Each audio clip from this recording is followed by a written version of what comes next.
Hi! Vijay TV awards ப்ரோக்ராம்க்காக ஃபேமிலியாக போயிருந்தோம். So அம்மாவுக்காக ஒரு அவார்ட் தராங்க. அம்மா வந்து ஓல்ட் ஏஜ் ஹோம் ரன் பண்ணிகிட்ருக்காங்க. ஸோ அதுக்காக சிறந்த விருது வந்து அம்மாவுக்கு தராங்க. ஸோ அதுக்காக போயிருந்தோம்.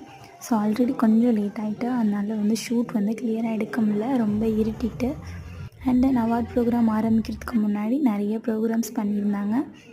ஸோ ஒன் பை ஒன்னாக நாங்கள் வாட்ச் பண்ணிகிட்ருந்தோம். ஃபஸ்ட்டு வந்து Vijay and Kaveri Mahanadi serial hero and heroine இருக்காங்கள்ல, ஸோ அவங்க வந்து டான்ஸ் பண்ணிகிட்ருந்தாங்க. பணம் மிஸ் பண்ணிட்டோம், பார்க்க முடியல. And then award show function நடுவில் நிறைய காமெடிஸ் அண்ட் சூப்பர் சிங்கர்ஸ் அவங்களோட பாட்டு இதெல்லாம் சூப்பராக போணுச்சு. அண்ட் தென் ரொம்பவே ஜாலியாக இருந்தது ஃபங்க்ஷன். அண்ட் தென் அவார்ட் ஷோக்கு போகிறதுக்கு முன்னாடி ஒரு ஏவி காட்டினாங்க, அதையும் ப்ளே பண்ணிவிட்டு அண்ட் தென் அவார்டு வந்து சூப்பராக வாங்கிட்டு வீட்டுக்கு கிளம்பியாச்சு. அண்ட் தென் வரப்போ வினோத் அவங்களோட ஒரு ஃபோட்டோ மட்டும் எடுத்துகிட்டு அவார்ட் வாங்கிட்டு வந்தாச்சு. பாய்.